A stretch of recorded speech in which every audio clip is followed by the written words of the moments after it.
It's Courtney Harding from Friends with Holograms. Courtney is the founder and CEO of Friends with Holograms. She's a transformational VR AR again, can we again say that? Courtney is the founder and CEO of Friends with Holograms, a transformational VR AR agency focused on creating innovative, powerful, and effective experiences for training. Their clients are Walmart, Verizon, Accenture, PwC, Coca-Cola, and the US Air Force. And today she will talk about another use case, the DDI, and the best practices in designing a pilot. So I will let Courtney in on stage. Courtney, if you can share audio and video, that would be awesome. Okay, did that work? Perfect. Amazing. Hello. Hello. Hi, Courtney. All right, good to be back again. Yeah, great to have you back. Okay, so I'm going to go ahead and share my screen if I can figure out how to do that. There we go. The third icon on below. Yeah, okay, cool. So Enjoy. let me Make it do that. So can everyone see my screen? Full screen would be perfect. Yes. Okay, cool. So I'll go through the DDI piece really quickly, and then I'd love to leave some time for questions. I do have a hard stop at 1 o'clock my time, but we've got about 23 minutes, so we can talk about DDI, and then we can have a little bit of a chat afterwards. So I'll give you the backstory for DDI. So it's funny how DDI sort of came to be. So you know, I run Friends with Holograms, and I do a lot of our business development and outreach to people. And I always like to look back through the things we brought in and sort of see how they came to be. And some of them have come through, you know, people that I've known in the industry. Some of them have known through people that I've met through the work that we've done. DDI came in because at a certain point, I was frustrated with how slowly things were going, and I was kind of brainstorming ways to reach out to new folks. And I thought, you know, the place I went to college you know, says they have this great network and this and that. And I was just like, you know what, I'm going to post in my college alumni group, and why not? So I put up a message in my college alumni group on Facebook, and I said, you know, I'm doing virtual reality. Is anyone interested? And this woman reached out to me from DDI, and she said, yeah, actually, we're looking for someone to do a VR project right now. Perfect timing. So I started working with DDI, and this piece was done last year. And so DDI, for those of you who don't know, it's Development Dimensions International is the full name. And they're a leadership consulting firm. So they work with big companies to help their leaders become better leaders, better stewards. And the problem that they presented to us, which was really fascinating, was, you know, they had this whole suite of trainings around creating inclusive workplaces, but they were discovering that as they tried to sell it into certain companies, they were getting a lot of pushback because the people they were talking to didn't really believe that it was as big of a problem. So, you know, what they did was they had been interested in VR, so they tried to create their own VR piece, and it didn't really work. And so they came to us and said, well, you know, here's what we've done. It didn't work. How can we do it better? So I took a look at the piece they'd done originally, and it was, you know, a good first try. And certainly for folks that aren't VR folks, they'd done a good first shot at it. But basically, they wanted the user to become another person just by putting on the headset. So the idea was you were embodying a female employee at a big company, and you had two guys in front of you, and they were just kind of ignoring you and talking about sports and beer and kind of very traditionally sort of male-coded things, right? And you know, the women who went through the experience were like, okay, yeah, I know how that feels. I don't need a VR piece to tell me that. And the men who went through the experience just didn't get it. They were like, yeah, I go to a sports bar. Well, pre-COVID, when we went to sports bars, you know, I go to a sports bar with my friends. They wind up talking about a team that I'm not following. I kind of don't care. No one really got it, right? So we came in and we were like, all right, let's move this around a little bit. So let's let the user be the user. And that's a really, really key thing, right? People have promised in VR, oh, it's, you know, the Chris Milk famous line, the empathy machine, and VR can make you another person, and it really can't, right? There's definitely some research about how very subtle things in VR can change your perspective. So if you change like the height of the camera so the person feels taller, that can then lead to them being a little bit more assertive. you can definitely, we've done stuff where we lower the camera quite a bit. So you either get the sense of like childlike wonder because everything is so much bigger, but you can change things, but the user always has to be acting as themselves, right? So just asking the user to put on a headset and all of a sudden you're like a woman, right? If you're a man or vice versa, doesn't work. The human brain can't make that type of a leap. So we kind of started with that. And then what we decided to do was create a scenario that just made you feel terrible, right? And so we came up with this scenario where you're in a meeting, it's very corporate, it's very generic. You're in this, you can see the shots from the shoot where, you know, it's the same conference room we've all been in. It's like beige and boring. And you basically, every idea that you have gets like shot down, you get marginalized, everyone's very cliquey, but no one's ever mean to you. No one's ever outright cruel to you. It's just very clear that you are not welcome there, right? And I think that's an experience that a lot of people have had, but we really wanted to hammer it home. So, you know, the idea is you're just an employee at this corporation, which most of the people who are seeing this piece have experience with. We did cast the bulk of the meeting as all women, and we wanted to do that just to sort of hammer it home for the men in the audience.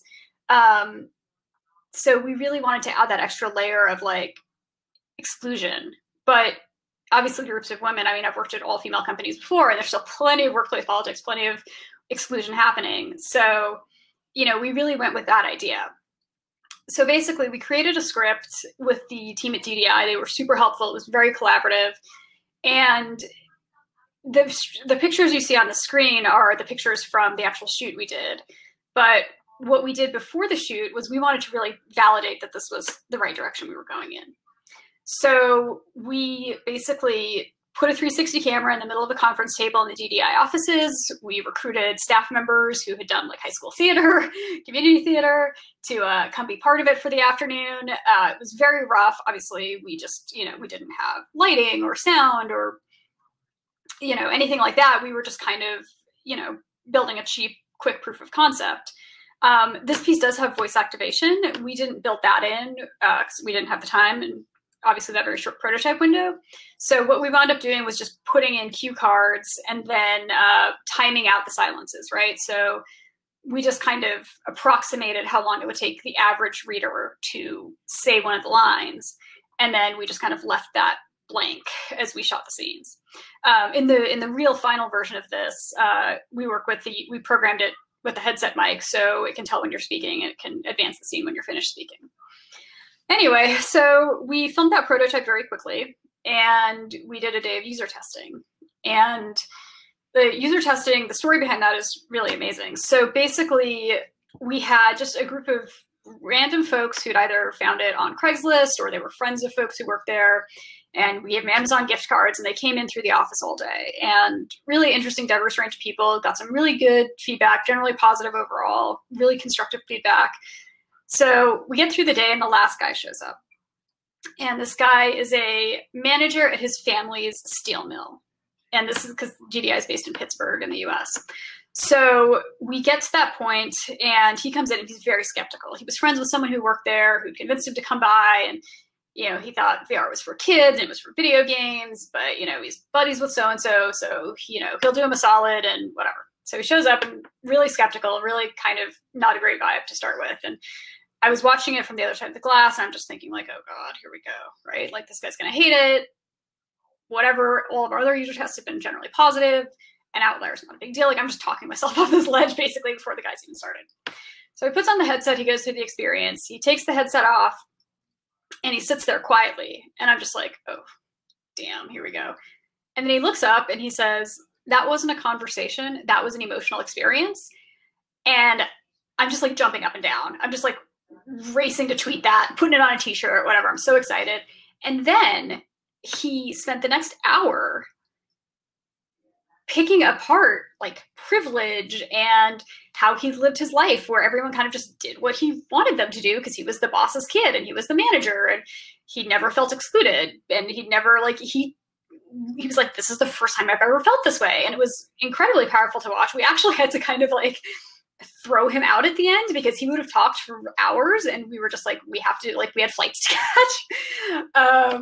But it was amazing. And he came back 2 weeks later to a DDI for a meeting, and he said, look, you know, I've changed how I run my company because of this. Like, he did two things immediately. First of all, he went into meetings starting that Monday, and he kept a little scratch pad in front of him, like a little notepad, and he made sure he called on men and women equally. And he made sure he called on everyone. So he just was kind of like marking down, did I call on everyone? Did everyone get heard? Did I call on equal numbers of men and women? All of that. So he really made that effort. And then the second thing he did was every time someone interrupted someone else in the meeting, he stopped and he said, just, you know, very nicely, he's like, hey, I don't think that person's finished making their point. Let them finish, then you can respond.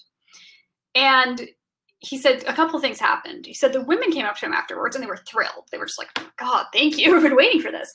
The men came up to him and they weren't angry. They weren't, you know, upset. They just said, I didn't realize that I did that.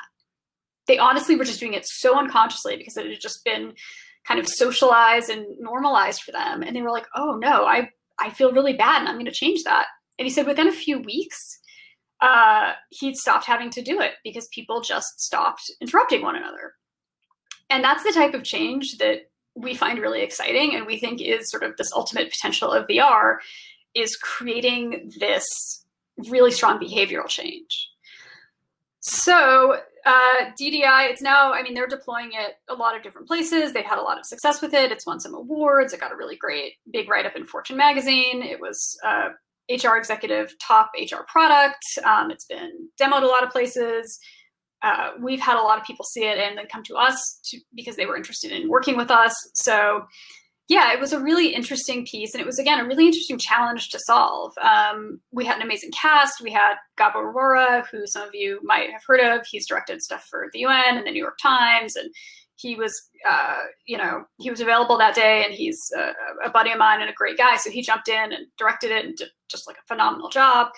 So yeah, I mean, it was a really, really amazing piece to work on. And I think, again, just shows the power of this technology and how it can really impact change in the workforce. So I'll just do one other slide real quick before I move on to questions, because it looks like we've got time for a conversation. So I'll just kind of run through a few of these slides, just some of our other clients, some stuff about us. This is our team. One thing I want to highlight about our team that I think is incredibly important is if you look at our team, you'll notice that it's really diverse, right? So our staff right now is 50-50 male-female and 40-60 non-white. And that's hugely important to me, right? We're a female-founded company. We're a female-led company. And it's really, really important to have those diverse perspectives. And I look at other companies that I consider our competitors and are playing the same space as us. And it really bums me out because their leadership is just all white men. And that doesn't mean they don't do good work. That doesn't mean they're not good people.